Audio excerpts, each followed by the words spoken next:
C'est le grand rendez-vous culturel et artistique qui vous plonge dans l'univers de vos artistes. C'est tout simplement Cafétariat. Mesdames, Messieurs, chers spectateurs et abonnés des plateformes de l'Institut français du Bénin et de Parakou et de Les Angles d'Afrique, bonsoir. Merci de nous retrouver pour un autre numéro de Cafétariat. Et oui, quand on parle de Cafétariat, tous les artistes y ont leur place. Qu'ils soient artistes, chanteurs, musiciens, comédiens, peintres, ils y ont leur place. C'est la raison pour laquelle, pour ce numéro spécial de votre émission Grand Public, nous recevons un duo talentueux, un duo qui, en matière d'humour, fait son bon chemin non seulement au Bénin, mais dans la sous-région ouest-africaine. Il s'agit bien sûr de Gros et Métis qu'on va applaudir, mesdames et messieurs, s'il vous plaît.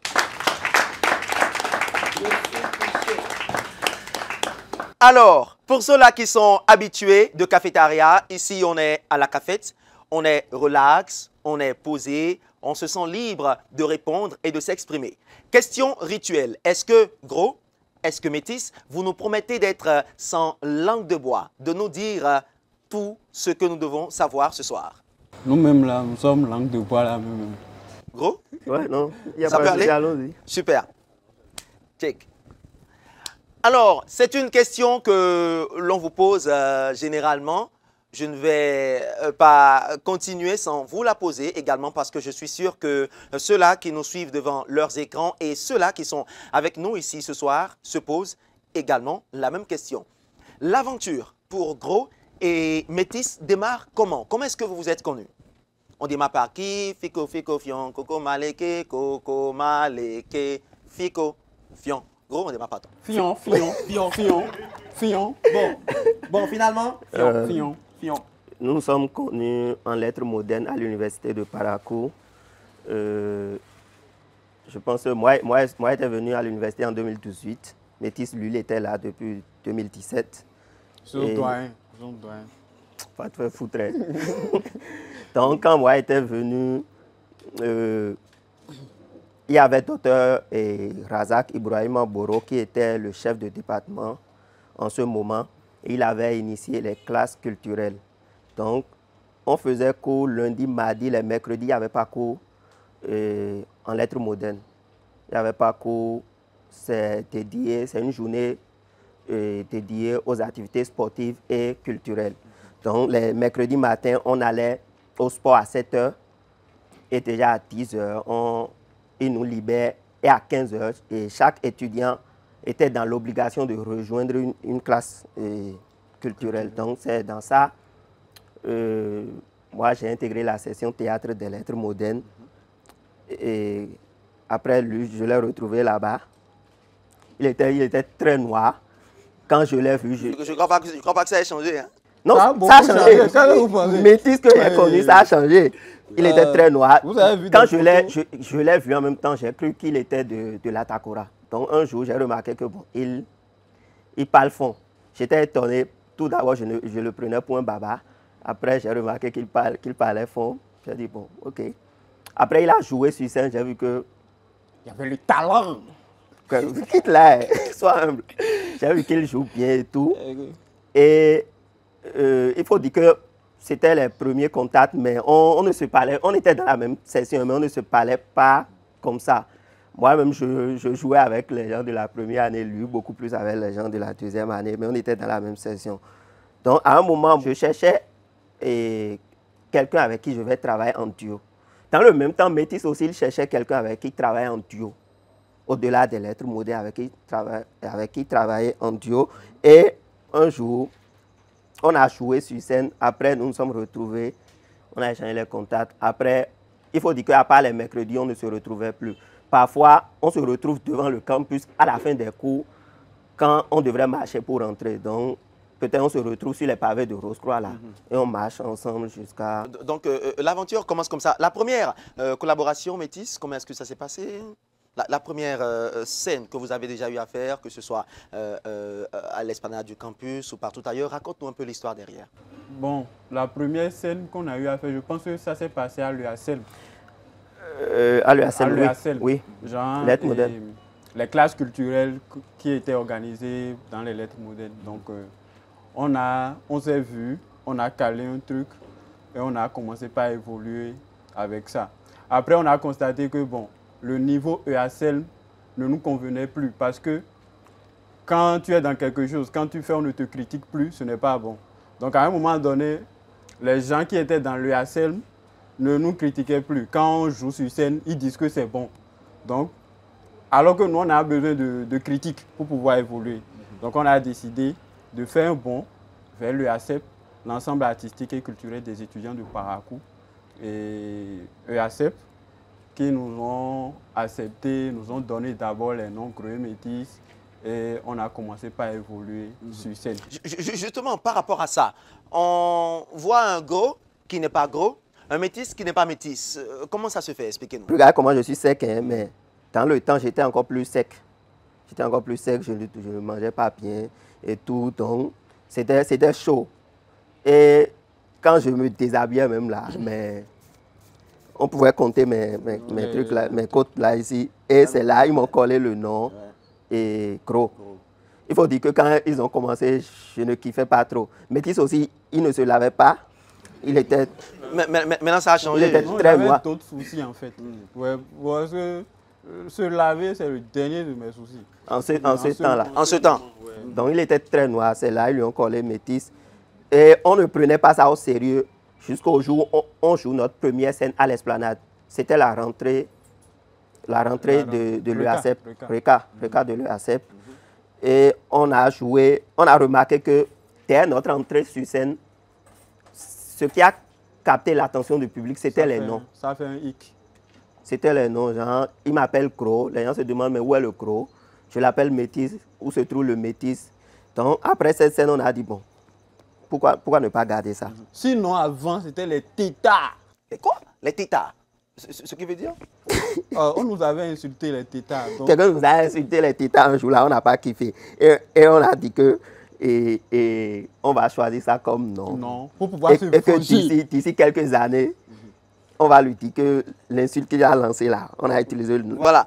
Alors, Métis, gros, on parle de cette fameuse vidéo qui a révélé Gros Métis à la face du monde.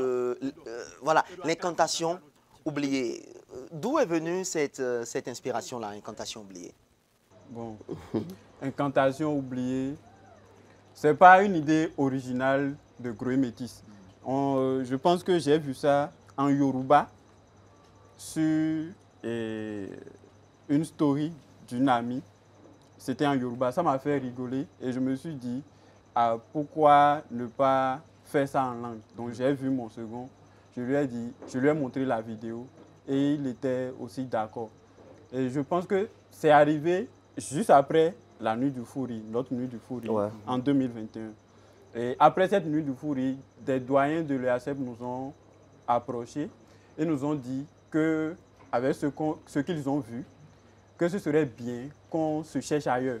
Il ne faut pas qu'on reste sur le campus et qu'on reste là comme nos doyens.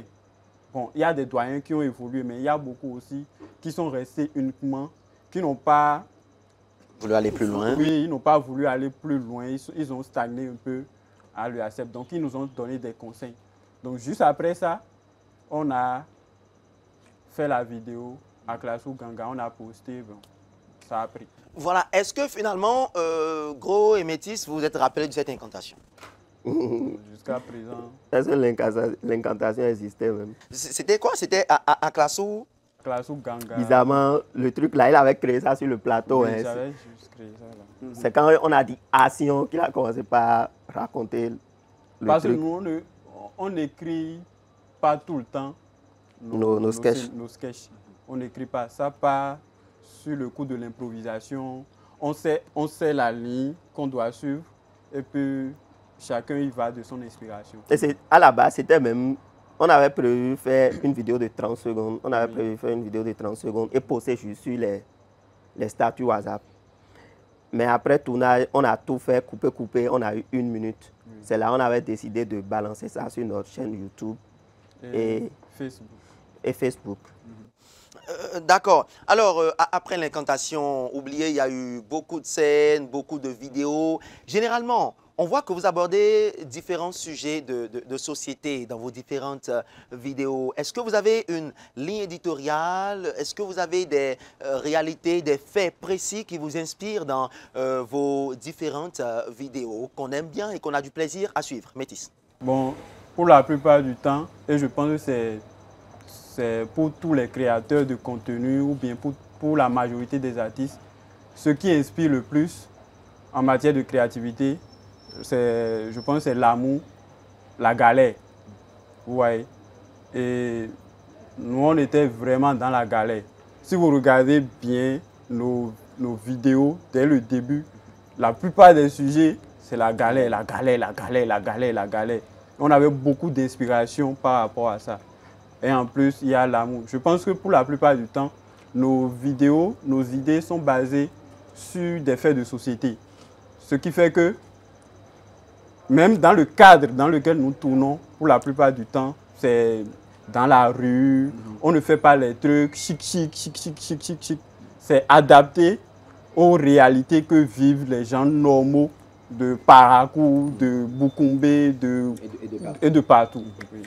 Merci infiniment à tous ceux-là qui sont toujours avec nous sur les différentes plateformes digitales de l'Institut français du Bénin, de l'Institut français de Parakou, mais également de Les Angles d'Afrique Télévision. Nous sommes toujours avec le duo d'humoristes Gros et Métis. D'hier à aujourd'hui, beaucoup de choses ont changé, les expériences ont pu s'accumuler, le niveau a évolué. Un coup d'œil dans le rétroviseur, Gros, quel bilan aujourd'hui, toi et Métis, vous faites?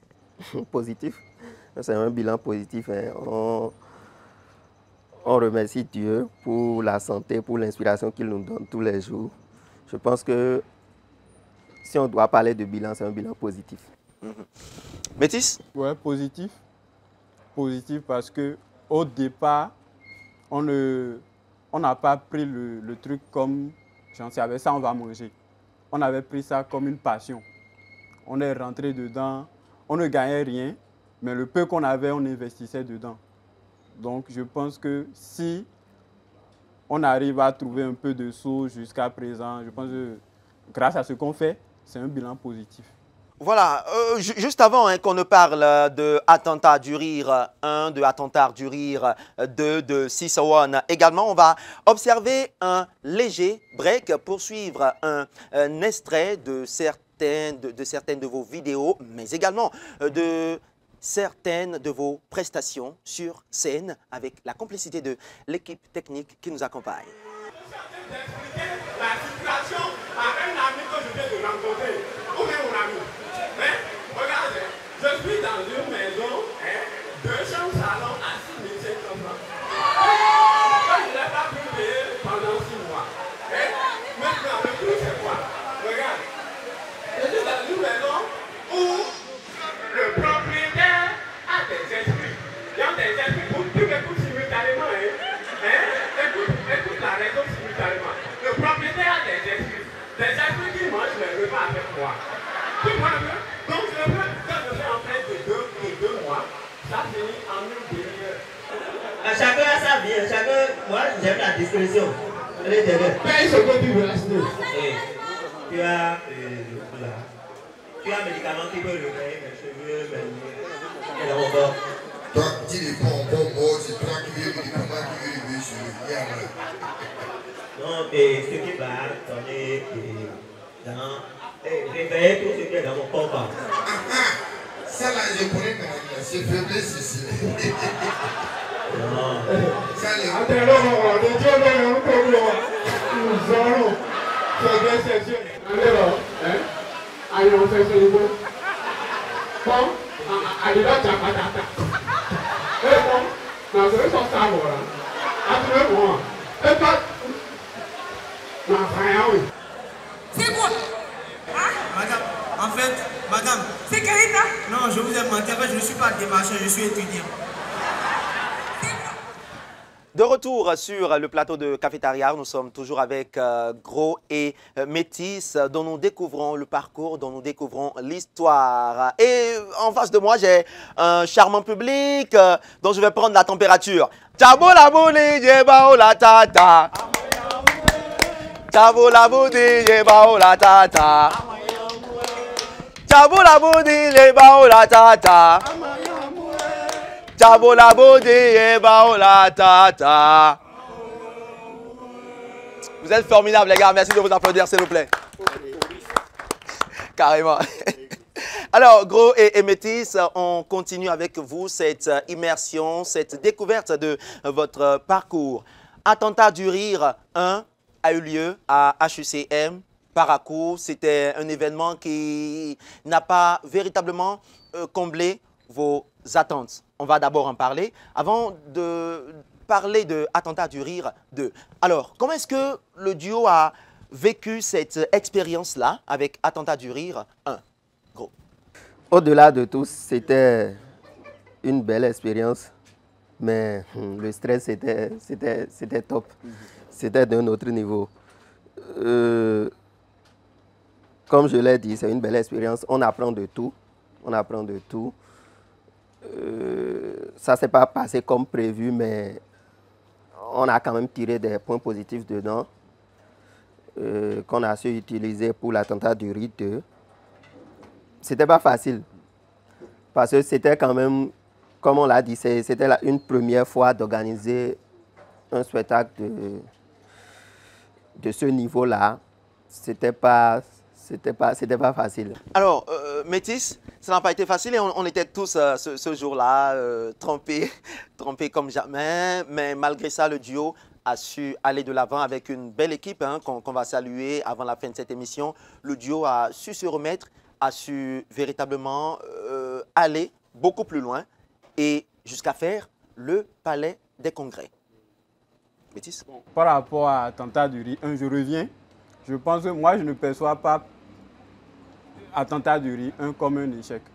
Parce que c'était un gros défi. Ce qu'on a voulu faire, c'est ramener tous les web humoristes, tous les artistes, comédiens du nord au sud. Ils étaient tous au rendez-vous. Nous avons voulu partager parce que à Parakou, ou bien ceux qui sont dans le nord, n'ont pas pour habitude de voir des Jojo le comédien, des Tranquillins, des Dragomi. Donc on a voulu drainer tout ce beau monde-là à Parakou pour que tout le monde puisse les voir au moins une fois. Donc c'était pour nous la mission principale, réunir tous les Paracouas, tout le monde, puisque nous venons de là, autour d'un spectacle pour nous amuser. Je pense que c'est ça. C'est vrai, il y a eu la pluie, mais même après la pluie, même dans la pluie, on a vu le soutien de notre public, le soutien de ceux qui nous suivent et qui nous supportent. Parce que sous la pluie, le spectacle a eu lieu. Nous avons fait le spectacle et si c'est quelqu'un qui a envoyé la pluie, on a vaincu la pluie là. Oui. Elle a été vaincue. Oui, la pluie a été vaincue. Alors, Attentat du Rire 2 au Palais des Congrès de Cotonou, c'était génial, formidable, une soirée riche en couleurs, riche en émotions, une parfaite réussite. C'est le lieu pour nous de dire félicitations à ce duo et surtout de saluer toute cette équipe professionnelle et dynamique qui a travaillé à la réussite de cet événement, en l'occurrence Linoprod El Senior, qu'on va applaudir, mesdames et messieurs, s'il vous plaît. Alors, Gros, après Attentat du Rire 2, comment est-ce que vous avez vécu cette belle expérience, cette réussite d'événements et surtout les retours que vous avez eus après Attentat du Rire 2? C'est la satisfaction. On était quand même satisfaits parce que ce n'était pas gagné d'avance. C'est vrai, on savait qu'on avait un public à Cotonou, au sud, mais c'était pas gagné. Le terrain n'était pas gagné d'avance. C'est le moment même de dire merci à Lino qui nous suit dans nos folies. Parce que quitter ici sans connaître le terrain, se lancer comme ça, ce n'était pas gagné d'avance. Mais je pense qu'arriver sur le terrain, on a su nous adapter. Et au finish, je pense que c'était bien. On a aimé, on était satisfait du travail. Je pense que tant qu'il reste à faire, rien n'est fait. Je pense qu'on a quand même tiré des points positifs. on a appris des choses qu'on saura quand même utiliser en notre avantage pour les prochaines fois.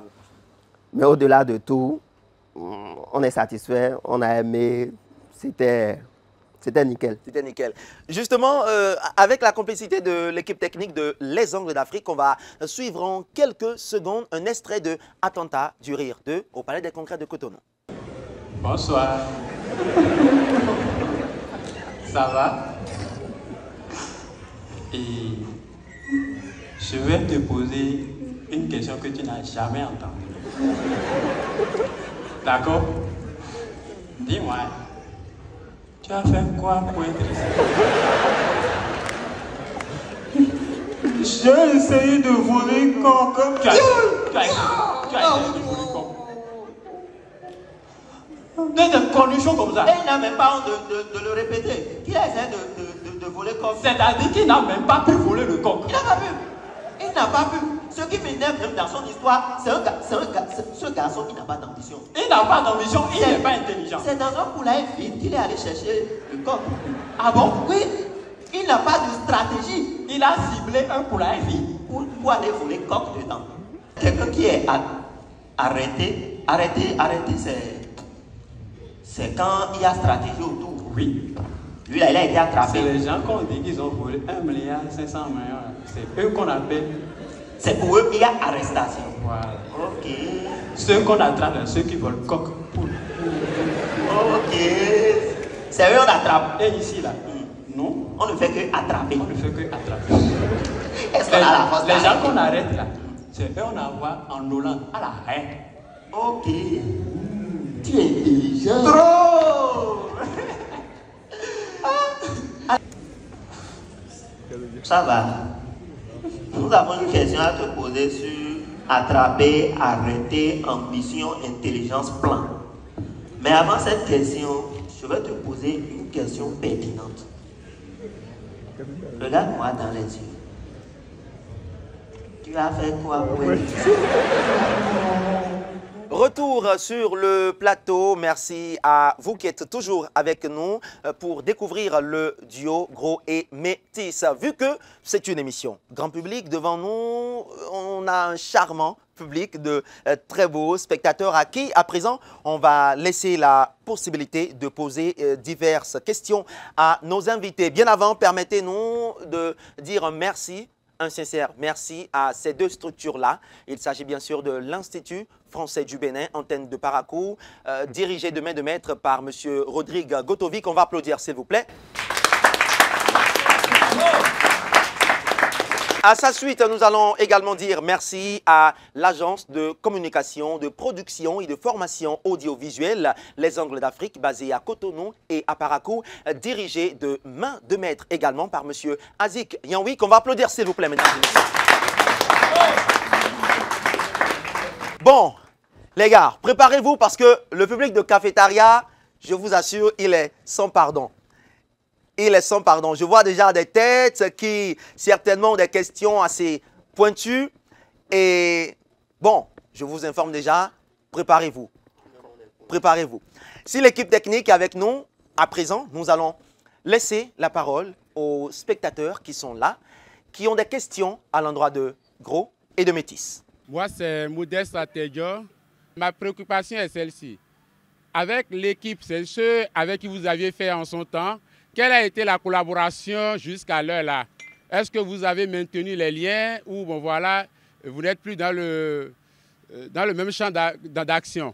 Les gens qui sont restés en contact avec nous, on est toujours en contact. Si je prends l'exemple de Amour de Fenway Culture, je pense que c'est des gars avec qui on a traîné depuis. Et même si, parce que là actuellement, on n'a plus vraiment les mêmes objectifs, on est plus sur les mêmes projets, mais quand il a besoin de nous, si on est là, on répond. Vous nous faites rigoler, oublier un peu nos soucis. Et par rapport à vos équipements pour réaliser vos vidéos, qu'est-ce que vous avez comme équipement? Puisque beaucoup nous disent non, c'est juste avec le téléphone. Est-ce que c'est aussi votre cas?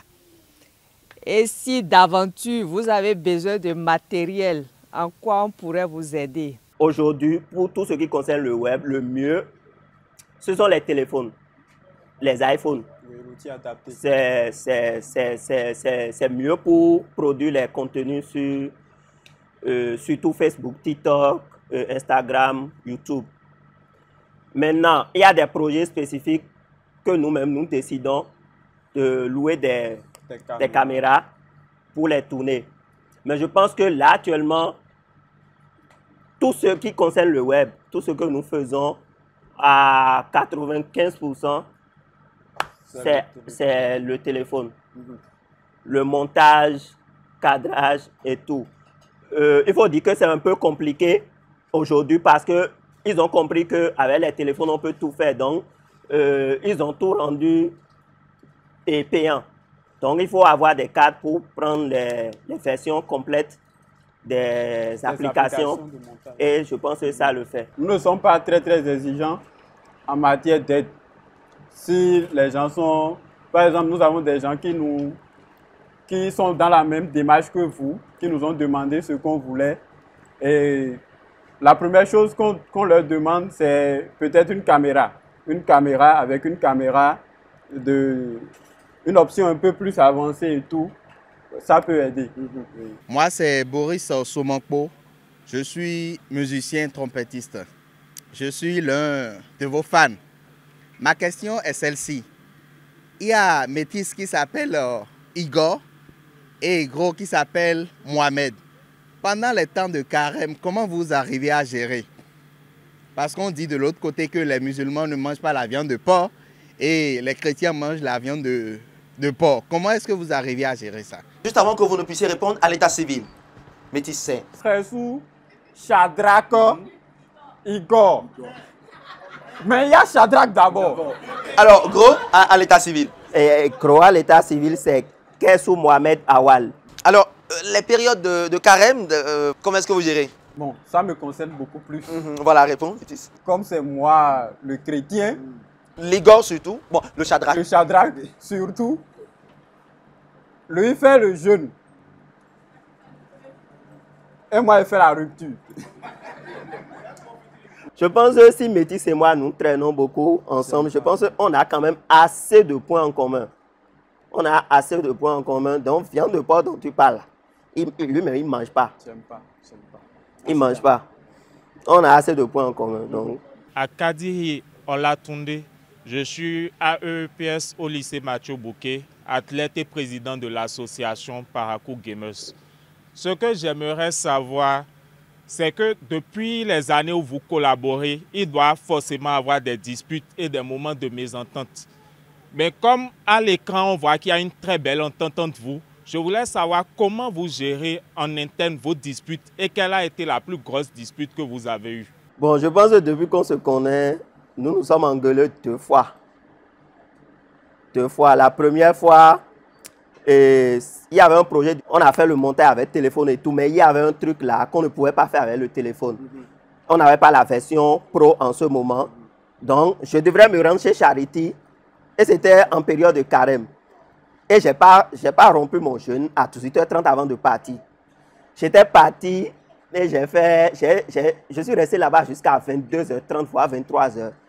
Et Métis ne m'a pas appelé pour savoir si tout va bien. Donc, je n'ai pas aimé. La deuxième fois, c'était sur 601. C'était sur 601? C'était sur 601. La pression était trop. Parce que 601, c'était un projet. On avait 30 jours pour boucler 100 épisodes. 30 jours pour boucler 100 épisodes. Donc, au début, la pression était énorme. Donc, à un moment, à cause de la pression, je pense que nous nous sommes engueulés aussi. Parce qu'on était tout le temps sur le plateau de tournage, tout le temps du on vient matin au sur soir. Le plateau à 8h, minimum c'est 23h. On commence à 8h, minimum 23h. Donc, à un moment donné, l'adrénaline a dit niet. Il faut s'engueuler un peu pour pouvoir évoluer. Moi, c'est Afis Djouma. Ma question, elle est celle-ci. C'est vrai que Gros et Métis, régulièrement, chaque jour, vous nous faites plaisir avec vos vidéos. Mais c'est quoi le projet? Quelles sont les perspectives à long terme? D'ici 5 ans, encore d'ici 10 ans, où est-ce qu'on va retrouver encore Gros et Métis? Ou bien c'est au même niveau en train de faire des vidéos comme ça? Ou quels sont vos rêves? Nous allons laisser le temps vous dire ce qu'on va devenir. Voilà. Et pour vous rassurer, on ne sera pas en train de faire que du web humour, que des créations de contenu. On va évoluer. On a des projets cinéma, des projets de très grands projets. Vous aurez l'occasion de voir. Moi, c'est Marcel Couty, je suis rédacteur à Esaü TV Parakou. Alors, je voudrais m'adresser directement à Gros sur le net. Entre-temps, j'ai vu une image où il demandait la main d'une fille. Je voudrais savoir si c'est juste pour le fun ou bien si Gros est vraiment en couple. Et profiter au même moment pour demander à Métis si son cœur est libre ou bien s'il est célibataire, comme on le voit souvent dans les vidéos. Merci. De toute façon, vous étiez surpris de cette photo. Moi-même, quand j'ai vu, j'ai cru que c'était moi-même. Sérieux? En fait, je crois que c'est pas moi. Je vous jure, c'est pas moi. Mais quand j'ai vu la photo en même temps, j'ai cru que avec l'intelligence artificielle, ils ont pris ma tête. C'est moi. J'ai cru que c'est moi qui étais sur l'image. Alors que c'était pas moi.